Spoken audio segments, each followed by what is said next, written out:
Ito na yung ating chicken tocino. Ang una natin gagawin, imimix muna natin yung ating sugar at saka yung ating salt. Itong salt na to, Himalayan salt ito, hindi ito curing salt. Hindi ako gumagamit nun. So meron tayo ditong 3/4 cup na sugar. At saka yung ating 1 tablespoon na salt. Pwede rin kayong gumamit ng ng rock salt. I don't know dun sa iodized salt. Hindi pa ako nakagamit nun. And then itong ating food coloring na kulay red. Konti lang nito. Konting patak lang. Yun, tama na yun. Punasan muna natin para hindi siya magkalat. Bloody red kasi ito eh. So ngayon, imimix natin.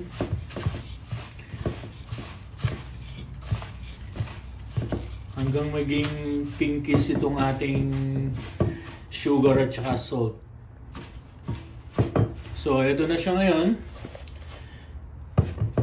O baka sabihin naman nila, tatlo ang ingredients nito, hindi dalawa. Ang food coloring po ay pampaganda lang ng kulay. Hindi po siya nakakadagdag ng anumang lasa ng gagawin nating tocino.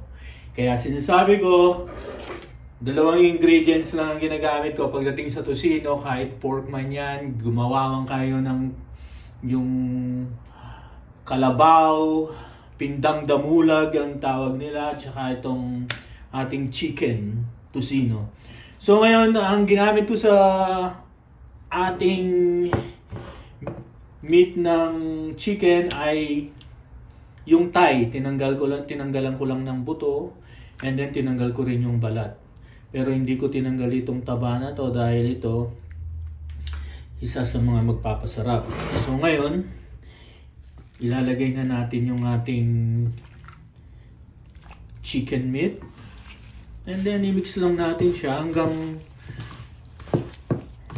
matunaw yung ating sugar. Gaya ng sinabi ko dun sa dun sa aking pork tocino, kailangan yung ating sugar maging liquid na siya. Wala na yung parang granules pa.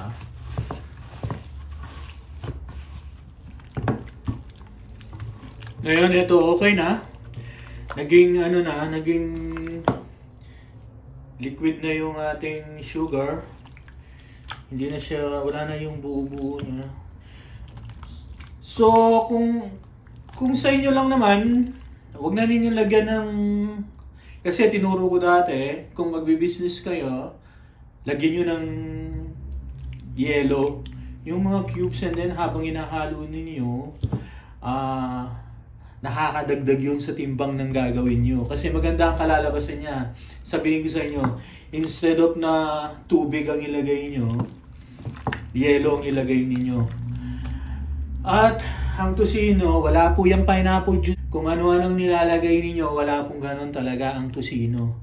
Pag nilagyan nyo ito ng pineapple juice, ang ibig sabihin nito, hamonado. Meron din akong tocino hamonado, nilagyan ko siya ng pineapple juice. So, sa amin kasi sa Pampanga, wala ho kaming nilalagay dyan, kundi salt and sugar lang. Yun lang po. Wala na pong iba. Noong time na yun, tinanggal nila yung salitre, pinagbawal nilang salitre kasi mas masama sa kalusugan yun. Kaya hindi na sila gumagamit. Kung makikita nyo sa Pampanga, nakalagay without salitre ang nakalagay sa mga tocino nila dahil hindi sila gumagamit. Hindi po kailangan ng tenderizer ang tocino kasi ang tocino habang tumatagal po siya, lumalambot yung laman niya. So, eto na. Pwede na to. Ilalagay natin sa Ziploc. Kung wala kayong Ziploc, plastic na lang or container. And then, ayahin nyo lang siya for 3 days. Mas maganda habang tumatagal ang tocino, lumalambot siya. So, ilalagay natin dito.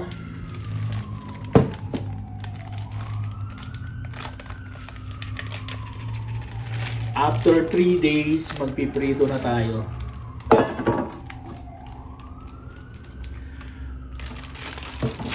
So, ito na siya ngayon. So, babalikan natin after 3 days.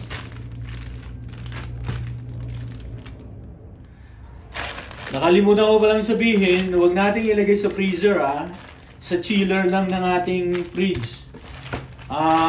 Kasi pag pinreaser mo to, hindi niya ma-absorb yung ating sugar at saka yung ating salt. So, ang gagawin lang natin dito, sa chiller lang siya for 3 days. Pwede na natin siyang lutuin. Okay, balikan natin. After 3 days, ipiprito na natin siya ngayon. Maglalagay lang tayo ng konting oil.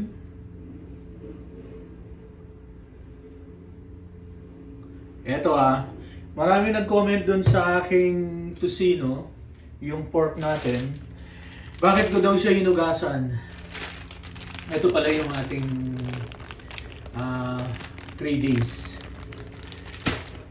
Bakit ko daw hinugasan? Kasi sa amin kasi para hindi naman siya totally hugasan Kumbaga, ilalagay namin dyan and then bubuhusan namin ng tubig, tapos aalisin lang namin yung tubig. Ganun lang yun. Hindi yung talagang huhugasan mo. Parang gusto lang namin matanggal yung excess na tamis kasi matamis to talaga.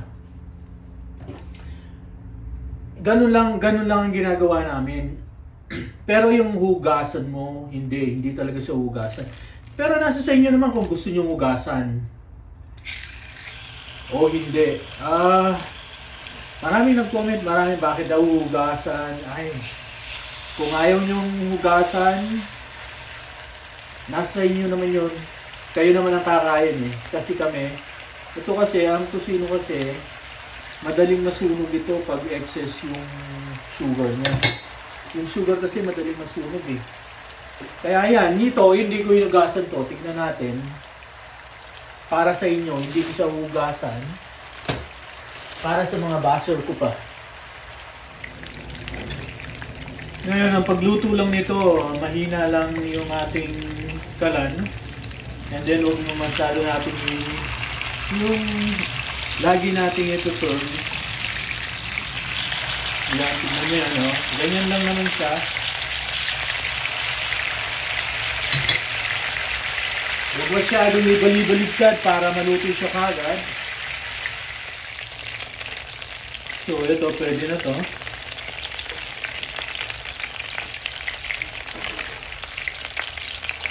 Ayan. Tignan yung sugar, sunog na kagad. Ngayon, pwede na to. Gawin natin, mamaya i-serving na natin. Ngayon, tikman natin. Dali, kukuha tayo. Ito.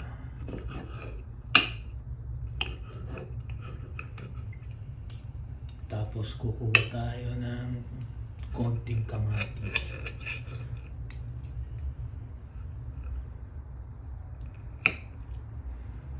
Malaki.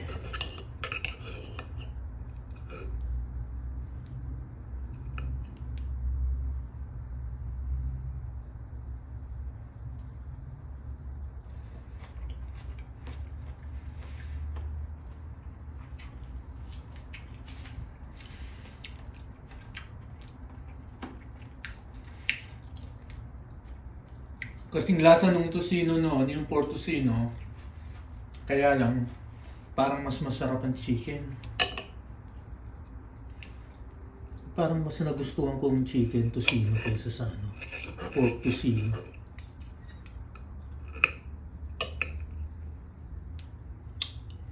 Masarap. Actually, masarap.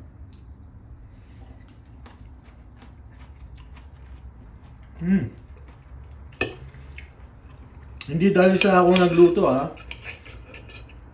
pero try nyo rin, subukan nyo. Ilalagay ko yung exact measurement ng sugar at saka ng asin, ng salt para masubukan nyo rin. Masarap siya. Talaga, hindi ako nagbibiro, hindi ako nagluluko. Masarap siya.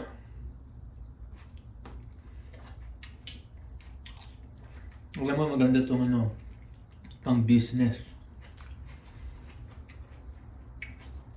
Kaya try na ninyo. Okay, hanggang dito na lang. Salamat sa pagsubaybay sa aking mga video. Hanggang sa muli. Thank you so much. Kung hindi ka pa nakasubscribe, please lang, supportahan mo yung aking mga video. Thank you!